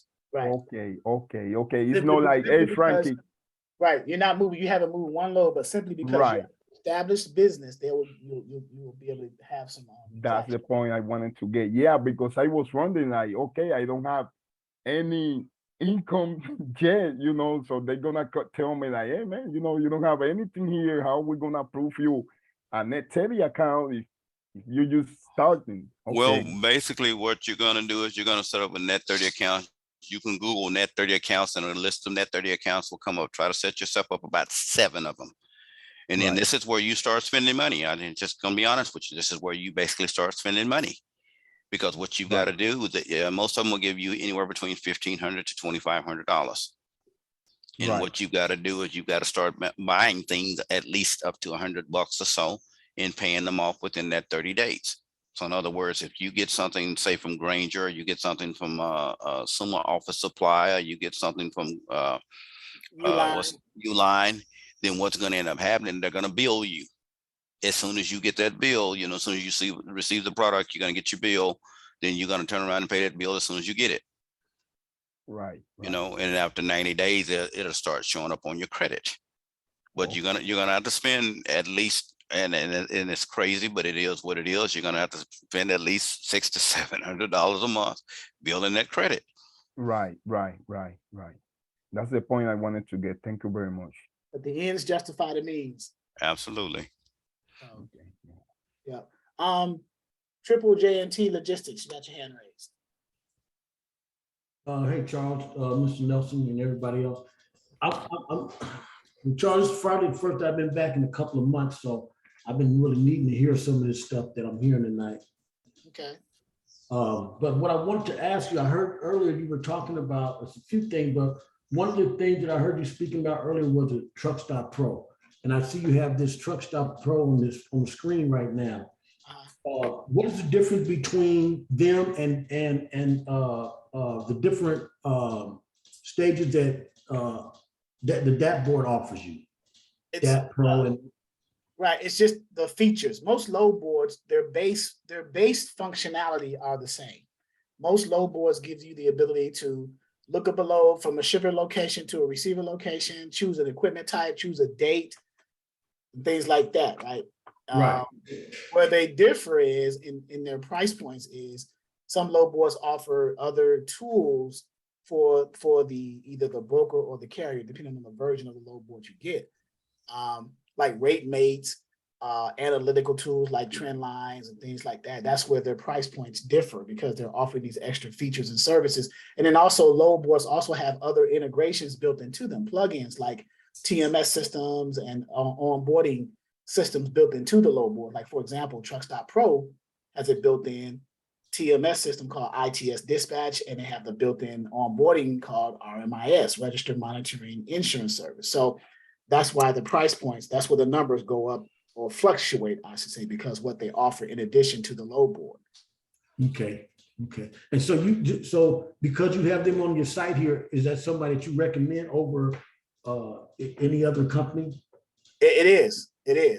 Now, and this is also a choice now. I recommend them, but it's also a choice. If you look at the different flavors of DAT, or if you look at 123 load board, now on my dispatching class, I have 123 load board where they offer their premium package to the first 30 days for free, and you can get the premium after that without even having an MCO DOT. You can just get a carrier level version of that load board without an MCO DOT for the dispatchers. This, I asked Truck Stop, do they do that? They said, no, we only want to require this. We're doing a testing process for only brokers, and we're offering this 50% off for the first 90 days for Truck Stop Pro, which has these features. You know, you fill it out, someone will get a hold of you, and it has these features here. You know, truck and lane searching, load posting, and this is on the broker side. Decision tools, carrier performance rating. You can look the carriers up, vet them out, rate insights, real-time updates. So all these different features, load insights and book it now load. So, or post book it now load, I should say. So that's the pro version. So you have Truck Stop Basic, Truck Stop Pro, and Truck Stop Premium. Right. So. Yeah, because I noticed that ever since I got my DOT number and my MC number, you got everybody in the world now sending you emails and text messages and everything. And so I always go back to the back office and I look at some of the people that you have and company that you have on there. And so I try to do a comparison on the difference between what they're offering and what the company that you have on your board are offering. And that's a very wise thing to do, that's a very entrepreneurial and wise thing to do, because you want to get the best, number one, the best bang for your buck, and number two, the best features at that point in time where you are currently in your position as a freight broker. It may not be with Truck Stop Pro, it may be with the other one that you have been comparing to Truck Stop Pro with. So whichever one it is, whatever's best for you. My job as an instructor is to give you, I'm a catalyst and I just provide resources Absolutely. in order for you to catapult into the position you want to be in. Now, some of the things that I offer may not fit you at that point in time, and that's okay. There may be other things that do, and whichever is best for you, whether it's through our portal or outside of it, that's perfectly fine. My job is to just give you the information as best that I know it, and my friends like Mr. Nelson and so forth know it. Charles, can I make a suggestion? Yes. That 123 is just honestly almost as compatible as the DAT Pro, to be honest with you. And that would be something to start with and then grow into something different. Okay. Because I noticed the price, the DAT is that they have 3 different stages, different programs that they offer, and they get pretty expensive over there at the DAT board. Yeah, the 123 has a lot of features in it. Okay. Yeah. So, yeah, 123 load board. Premium. Premium, yes, the premium has a lot of features in it. It's almost just as compatible as which that trucker's edge. Right. And yeah, I mean, I would grow into some, start with something like that and maybe grow into something different. That's getting an understanding of the load boards and how to work through the load boards and things like that. Right. So this 123 load board, does it also offer the TMS? I don't see the TMS capability now. Maybe offered as a plug-in, but I got to get with it. Will integrate with the sand, and then what is the factoring company that Axle? Axle, I think it is. I was going to say OTR, but I think it's Axle. Yeah, Axle offers that as a free TMS with that, and then that will integrate to. I do know that will integrate into Ascend. Right. So, but Mr. Nelson and Charles, wouldn't it be more cost effective to get with a a load board that offers like the Truck Stop Pro that offers the TMS as part of their package? Therefore, you don't have to go outside of that. You can have it all just all in one. It's more costly. It's ideal. Well, how could it be? I mean, but if you're going to go separate, wouldn't it basically amount to be the same thing? Well, no. No. The ITS can be very pricey. So if you get the TMS system separate from the load board, it'll be cheaper, and then integrate them together. Well, I mean, if Charles will allow me to elaborate, because I mean, I use quite a bit of all of them, is that for someone beginning, you have to understand it's about mitigating your costs when you're beginning. Right.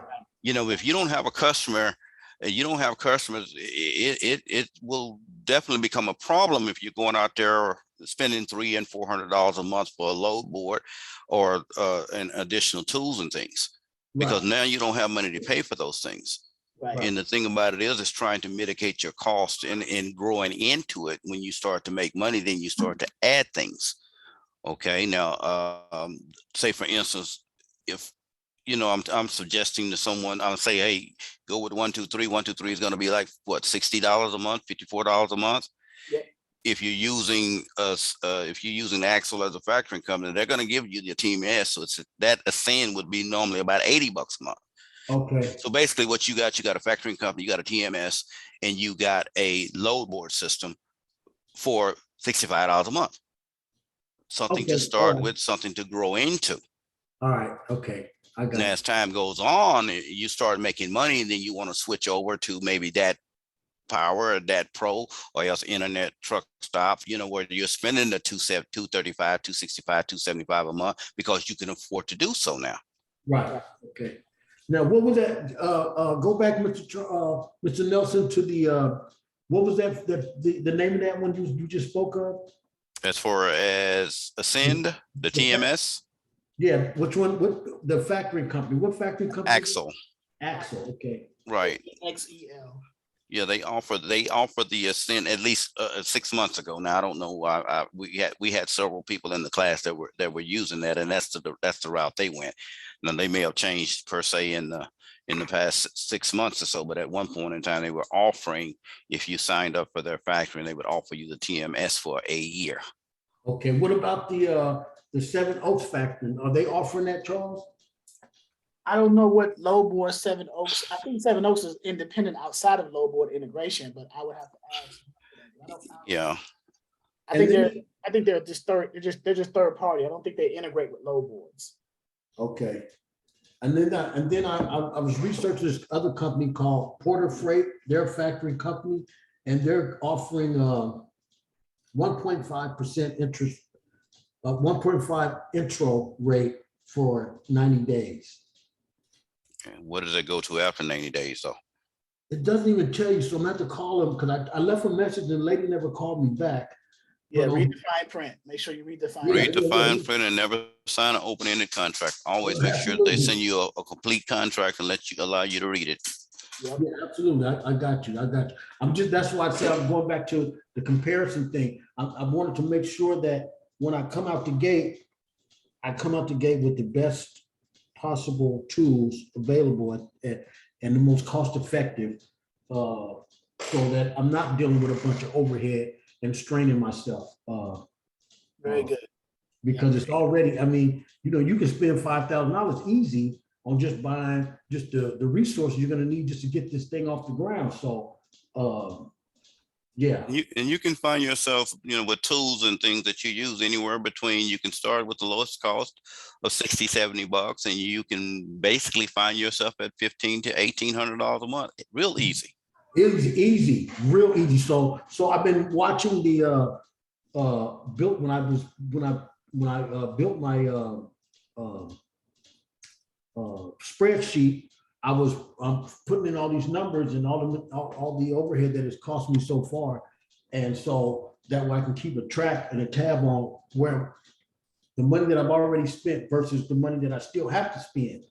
But so today, hearing about the Net 3 companies and the different factoring companies, tying them into the TMS system, that was my next phase right there. I spoke to a gentleman at the DAP board, and they didn't really want to have too much conversation with somebody who didn't have an active authority.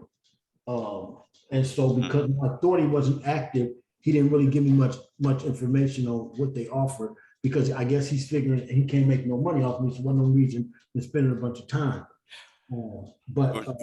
Charles, let me ask you something about the internet truck stop. I mean, I have it, but the thing about it is I didn't buy it all in one package. And the reason why I didn't is because I didn't want to pay that price at that particular time. Right. Because this is the thing about internet truck stop.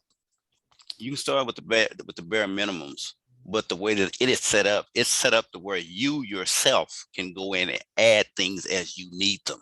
If you buy it that way, if you buy it as a package, then you have to take everything that they throw in that package at one point in time, because it may be some things within that package that you don't want or that you don't need. Right. But yet again, at the same time, if you do it as an individual, say you buy the basic package and you decide later on that you want to add something, all you got to do is click onto it within the system itself, set it up with your credit card and pay for it to add it. Right. And that's a great point you made, Mr. Nelson, because here with this promotion here, it includes the low board, ITS, TMS, and RMS onboarding. You might, as a new broker, you may just only need the low board. You may not have a customer yet, so you don't have a need for a TMS system or an onboarding. Right. So, Okay, but if you don't, so that's a good thing that you brought it up. So let's say you don't have any. Obviously, most of us on here don't have any loads right now on the low board. But let's say you come out the gate tomorrow and you've been making your calls and you've been sending out emails and you're networking, and then all of a sudden you get 2 or 3 shippers that are calling you to give you some loads, right? So at that point, then you're going to need the TMS, right?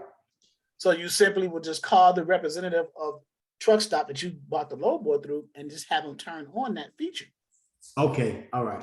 Or like Mr. Nelson said, if they give you the ability to purchase that extra service on that on your account, then you can do it that way as well.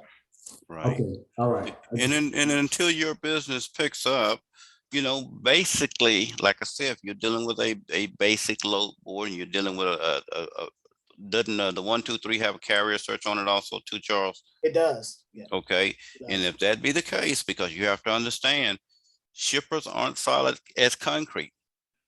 They may give you something today and not give you something tomorrow. They may give you something 3 months from now and not give you something next week. Right. So the thing about it is too, if you've got a carrier portal search until you put all those tools in place, until your freight becomes consistent, then you pick up the phone, you pick up the carrier portal search, you look for a carrier. If you got a load going in this lane, you pick up the phone and you call those carriers that are available and say, hey, I've got a load going from point A to point B. Are you interested? Okay, all right. Yeah. Sounds Very good. good question. Very good though. Very good question.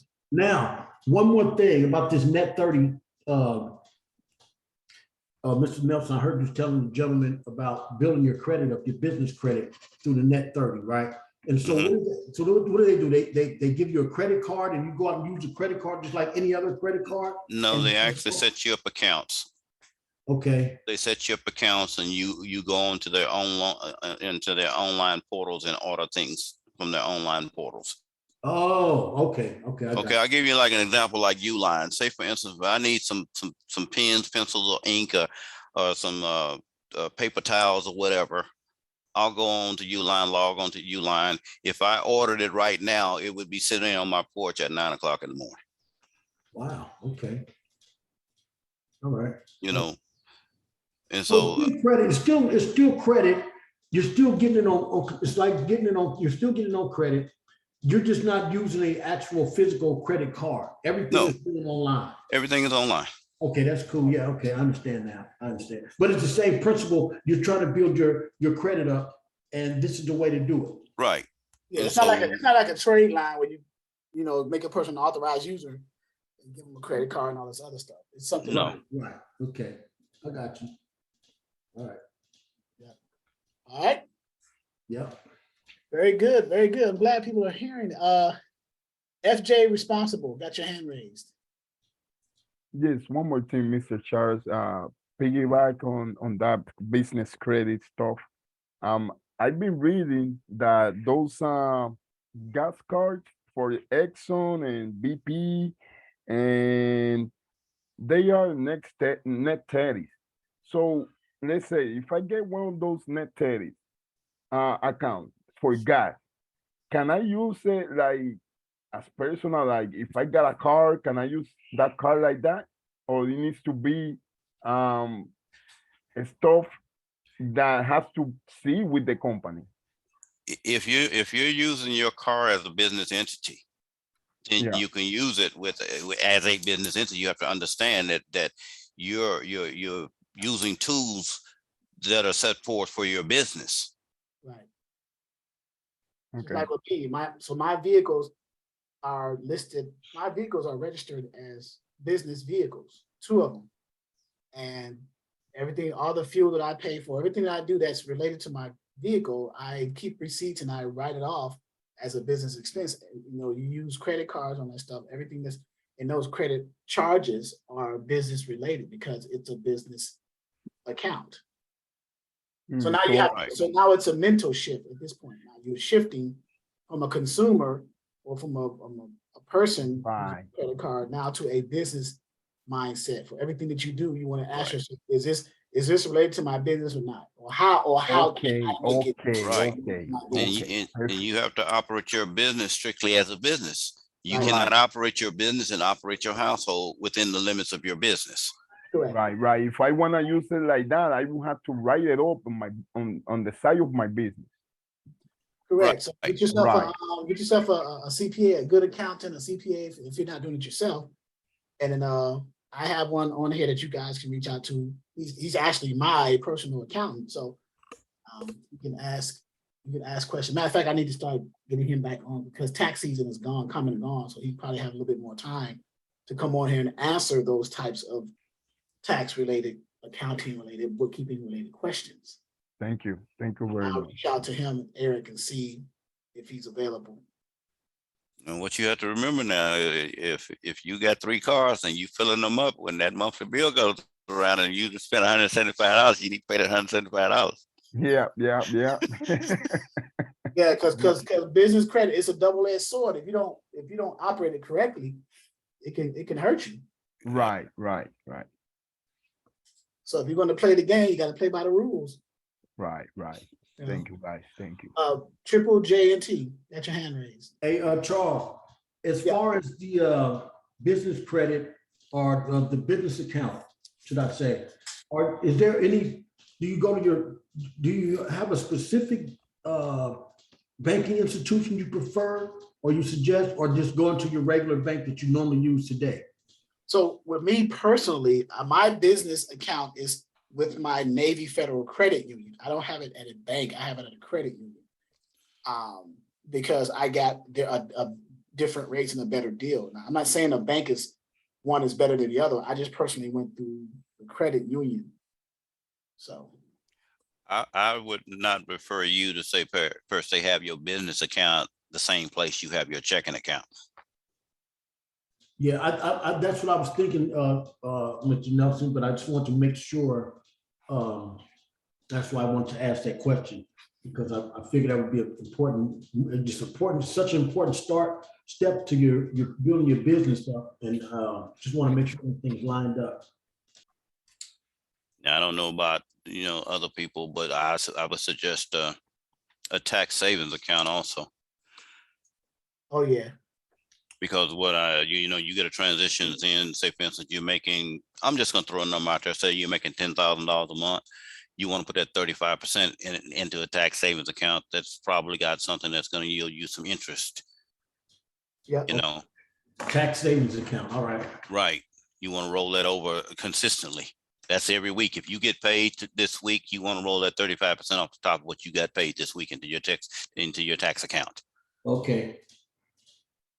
And my suggestion is to pay your taxes quarterly. That's what I do. Yep, that's correct. That way it's not a big lump sum at the end of the year or at the end of the tax term. Absolutely. You're paying this large amount out. Yep. Because what you may do, you may end up saving more per se, than you necessarily have to pay.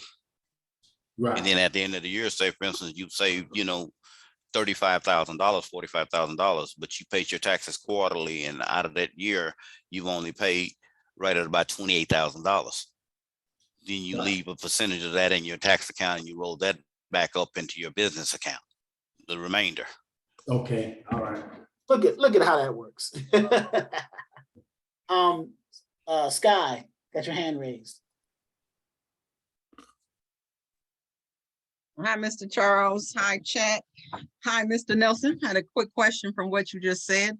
Mhm. Why did you say don't have a checking account at the same place as the business account?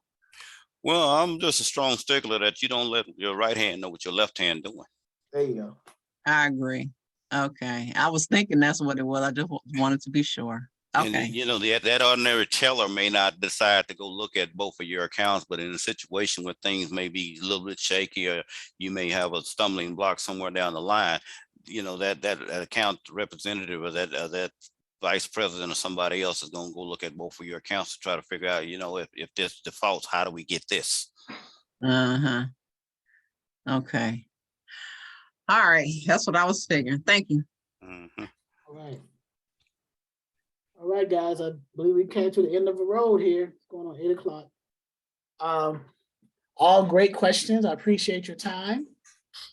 For the individuals who came in on the seminar, you will get a copy of this recording emailed to you, the 3 individuals that came in on the freight broker seminar.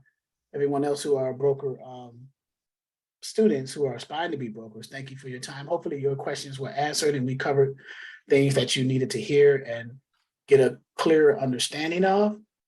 The next live training will be this Friday, same time, 6 p.m. Eastern Standard Time.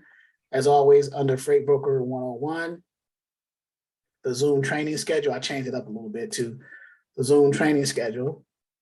Since we're down to the last 4 months of the year, I just only put that in the calendar so you'll be able to see the circled dates. We're on the 13th, but the next one will be that Friday, the 16th. And we have it every second and fourth week of each month. So we've, and this is how you get into our Zoom training. And then in addition to the live Zoom trainings, we have, of course, the self-paced main menu area where all the data is here and all the information is here that you need to rehash and go over. This portal is to give you the basic foundational overview and understanding of freight brokering. We get into some other things too, like business credit and net 30 accounts and stuff like that, because that also helps your brokerage as well. It helps you as an entrepreneur to progress and scale your company. So, but this area here is very, very good for you. The modules 1, 2, and 3. If you are an ongoing member with the Freight Broker 101, you are eligible to join our private Facebook group, which is the Freight Broker 101 members only. And then anyone can subscribe to the YouTube channel. As a matter of fact, I encourage it. And then we have our more information here. So with our study materials, TMS systems, we were just talking about TMS systems. So the different TMS systems here. We want the purpose, what it is, the list of TMS systems, the various TMS systems, and the links to their sites. Also, we were talking about, if I can click that, the examples of one. DAT has a broker TMS, Load Pilot, Truckstop has their ITS Dispatch, which we have here, Trucker Tools, and things like that. So we were covering that as well. All this is in the self-paced portal where you have access to it. Tools and resources. Every live Zoom training we have is in our video library. Okay. And which is here. So, and you just look up the month. We're in September. So you just click the month and it'll scroll down to that month. In every month, the most recent date and year is the first video, and it's from left to right. So you just scroll and then select the video, either play it or click the links and go from there. And then let's go back to the top there, just giving you a preview there. So that's how that works. Okay. And also load boards, few access. I thought I had 1, 2, 3 on here. This is a promotional for 1, 2, 3. No MC authority needed to sign up. Trucking planted and direct freight services give you access to those. I don't know if you guys are aware of that. For those who don't never use a load board and want to understand the user experience, the user interface of it, you have the ability to do that too with your involvement with Freight Broker 101 ongoing training. So it's another benefit of being involved with this. So, but again, this recording will be posted later on this evening or early tomorrow. And again, the live Zoom training, our next one will be at 6 p.m. Eastern on this coming Friday. Until then, enjoy your week, guys. This is Tuesday. I'll see you on Friday. Of course, I can be reached obviously by phone, email, text. So we'll go from there. Any questions? All right. Thanks to Mr. Nelson for his input as always. And guys, thank you for your attendance. For those who are the seminar, if you want to, let me share my screen one more time. For those who had a question, if you decided that you wanted to come over into the ongoing training, those who took the seminar training, you can roll over into the ongoing training and we will deduct, you can claim a voucher. What you paid for the seminar training will be subtracted from the total cost of the ongoing training, and then we will invoice you the difference. You just hit a seminar voucher, fill this out, first and last name, email, which program did you recently purchase? Well, you recently purchased the Freight Broker seminar. You select that after you fill out your first and last name and your email, and then hit submit, and then we will send you a voucher with the of the Freight Broker price for the ongoing training minus what you paid for the seminar, just as a added value because you've taken the seminar training today.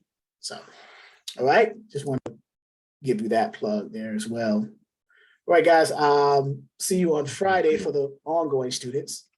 Okay, enjoy your week and be safe out here. Thank you very much. You too. Thank Right. you. You too, Mr. Charles. Bye.